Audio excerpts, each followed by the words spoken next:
We have 3 movies to review. The biggest review is going to be Mission Impossible.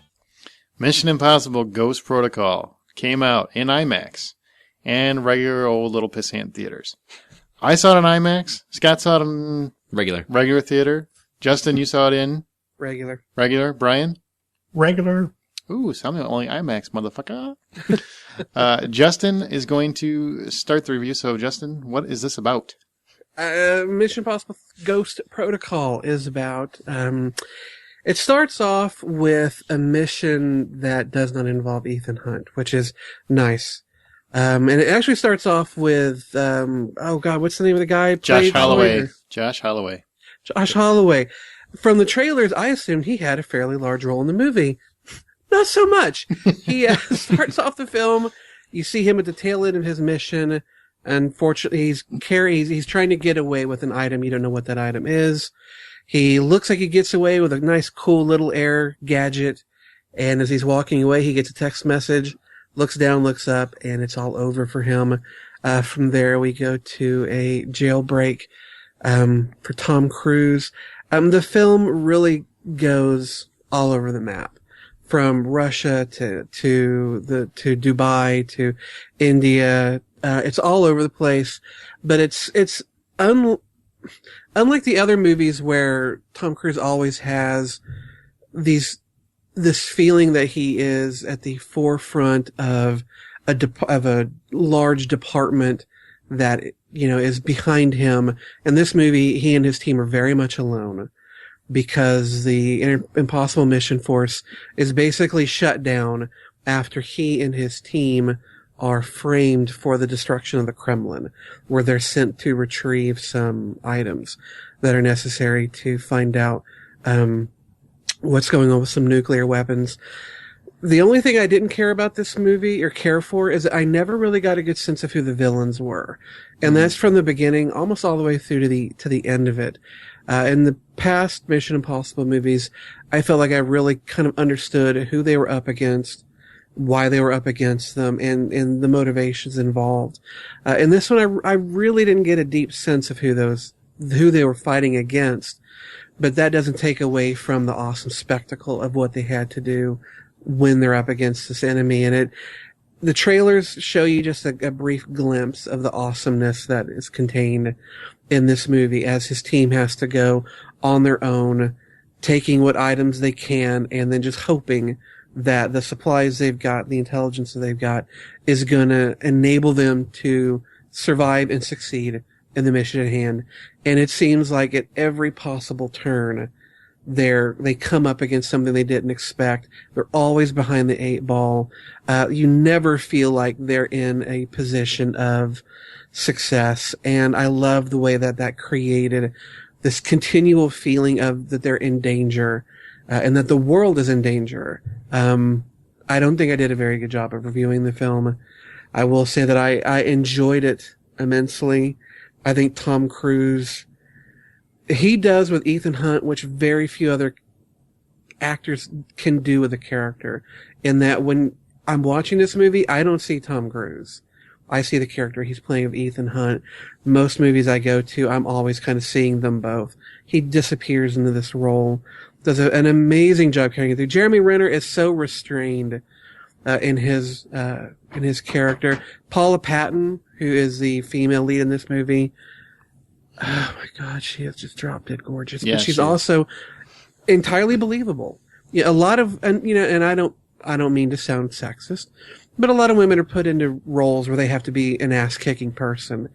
A lot of women don't pull it off, and it's not because they're a woman, it's just the actress they picked just really didn't push it through. This woman looks like she could kick your ass. Mm-hmm. And not because she's some muscle-bound person, but you can definitely tell she's got some height on her. She's got some muscle on her, but she's also entirely feminine, and so she can work both sides of that. She was fantastic. And of course, Simon Pegg was just hysterical without going over the top. Yeah. Just funny enough to add some levity to some really tense moments. I do want to go see it in IMAX. I'll probably go see it next week with my brother, maybe this weekend in IMAX, just so I can get that big screen feel. Because there are some scenes in this movie that just would almost make your boys draw up a little bit. I saw it in standard def, and there was a couple scenes that I was very tense, and I really want to see what it looks like in IMAX.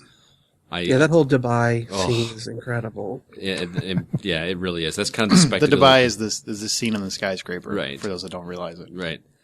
I agree with you on Paula Patton, but man, I take the blonde girl over her. And Leah Seydoux, that played the. She's not in it enough assassin? for me to really get a desire for her. The Paula assassin Patton's in it chick? quite a bit. Man, I would. The assassin chick looks like she's 12. What are you riding it? Their little cat fight scene, though, that's tasty. Yeah, but it looks like a 40-year-old woman fighting a 12-year-old on the schoolyard. It's like I'll watch teacher it. kicking the kid's ass. All right. It just seemed very inappropriate. And you should be ashamed of yourself for digging the 12-year-old looking girl. Seriously. She looked good. Thank you, Justin. You guys are creepy. She looked good. Neither one of you are babysitting. I can promise you that. Brian, did you like it? Yeah, it was for really a lot of the same reasons there. It was this is really kind of what this movie is kind of what I've come to expect from the James Bond movies. Mm-hmm. And we haven't really been getting that lately, the last few. A lot of gadgets, although they're not over the top in this one because they are kind of having to fend for themselves, but they do break out a few, cool gadgets that we haven't seen in the past. So, but it was, I really enjoyed it. This was 2 hours of just a nonstop, fun ride. Yeah, there weren't too many down moments in this movie, especially considering the length. It's a good 2.5 hours, and there never was a dull moment. I felt into it the entire time. And could you guys believe Tom Cruise is 50 fucking years old? And he looks No. good. He looks man. good. He's I mean, cut. not to sound like I want his penis, but he looks pretty damn good for being 50 years old. Yeah. And he actually physically did the skyscraper scene himself on the skyscraper. Yeah. Like, obviously they had him supported and whatnot, but he was actually physically out there. Yeah. What an idiot. Yeah, he's not a guy that I want to like. I don't like Scientology. I don't like a lot of the things they stand for. Mm-hmm. I don't like a lot of things that he has said, but damn it, the guy is a born Star. charismatic star. Mm-hmm. Yep. He is. Every movie he's in, I invariably love what he does in it. Yeah. And I promise you, there will be another one, because this movie did really well. Oh, yeah. And I want to add to, Brad Bird is the director. He did The Incredibles and Iron Giant. This is his first live action movie he's done. Did a damn good job. He did a fantastic job. He nailed the flick, kept the action moving, even the ridiculous shit. I mean, it just kept flowing. The movie never felt like it was a dull moment, which is important. And I think that's what all action scenes should be. And the skyscraper scene, which we've talked about a little bit, when I watched that scene, I seriously couldn't take my eyes off the screen from the moment it started to the moment it ended. And it's really not that complicated. It probably people have talked about it ad nauseum. So it might dilute it by the time people go see it, unfortunately. But I thought it was fantastic. And seeing it in IMAX added to it a little bit. I think it would have been just as good in a regular theater. But the skyscraper scene specifically worked fantastic on an IMAX theater because it's so huge and you feel like you're on the building with him when he's slipping. And Did you get like a vertigo sense a little bit when you were watching it? yeah, and I mean, normally I'm perfectly fine with Tom Cruise plummeting into his death, but I was really against it in this film. Like, please, Ethan, make it out alive. And I can imagine the scene where you first see the large building in Dubai, where it's kind of a flyover, kind of a flyby thing on an IMAX screen with I don't know. That looks like that could be just about make you a little nervous. It was very, very cool. Especially because you know it's coming. You know, everybody knows that's the scene. Yeah, and you know what? I will say that the best thing about the movie, there's two things that I think are the best things about the movie. One, I didn't think it went cliched. I think every time I thought it was going to be a really cliched scene, it actually strayed away from it and did its own thing. Mm-hmm. It definitely took some chances from the action genre. And the other thing was, they really emphasized the team aspect in this movie, where a lot of the past movies, it was Ethan Hunt. Yep. You know, he's on his It own. was a Tom Cruise show. It was a Tom Cruise show. You know, there'd be a team for like 14 minutes of it till they were all killed or some shit. And then he's running around on a motorcycle with his hair blown in the wind. This one very much is about the entire movie is about the team. Yep. Yes, he's at the forefront, but it's the fucking team. Jeremy Renner's part of the team, Simon Pegg, Paula Patton. All this hype about Jeremy Renner's taking over the franchise, if that was the case, I never saw any inkling of that whatsoever. I agree. Well, that's just what I was going to say without giving away really too much about it. I like what they did with his character. Mm-hmm. Very much so. And I didn't really, I thought they would do something else with it, but I like what they did with it. He was in it, but he wasn't stealing the show or anything like that either. And he's not like the Ethan Hunt protege or something like Right, that. exactly. Getting Right. that. I could see him in a Bourne movie though. Yeah, that's next year. I can't wait to see Yeah. that. That's one of my anticipated flicks for next year. Okay, well, here at the Hollywood Outsider, we review everything based on if $10 is the full price of admission, basically what score out of 10. So, Justin, you reviewed it first. What would you give this movie if full price was $10? I know a lot of the reviews I've heard on this has said it's the best action movie of the year. I don't agree. In fact, when we do our top films of the year, I will tell what I think my favorite action movies were. But out of a 10, I'd give this a solid $8.50. Nice. Scott? I liked it slightly more. I'm going to give it a 9. I liked it a lot. Okay. Brian? Yeah, I'm going to give it an 8.5. Really liked it a lot, but I think there could be and it's just nitpicky stuff, but just one or two little things and would have really pushed it over the top. But I agree, I don't think it's the best action movie of the year, but it's probably number 2.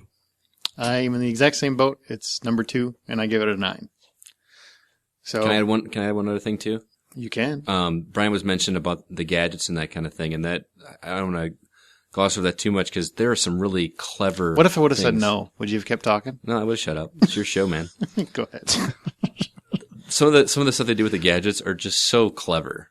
I think I won't give anything away, but the scene in the hallway That hallway thing is fucking awesome. that was just that so was- cool. Brilliant. It just because what's awesome is they don't set it up, they don't tell you what they're doing, so you're having to figure out what's going on at the same time. And when you realize what's happening, it's just like, oh, that's so cool. And then like how it screws up and how it goes and wrong is just you'll know it when you see it, but it Yeah. is pretty amazing. yeah. And I mean that's probably the better of the few clever things they do, but everything that they do, it's not just rubber masks like it was in the other movies. And And I like how they allude to the rubber mask like several times, and they never seem to work out. yeah, So it's basically like, okay, we know it was a ripoff and it was a generic contraption. yeah. So It's kind of like Yeah. we get it. we get it. That was stupid. Yeah. We used it a little too much. So But so cool. So everybody liked it, yeah, and that was pretty highly rated I'll be for us. doing a second viewing actually. So Absolutely.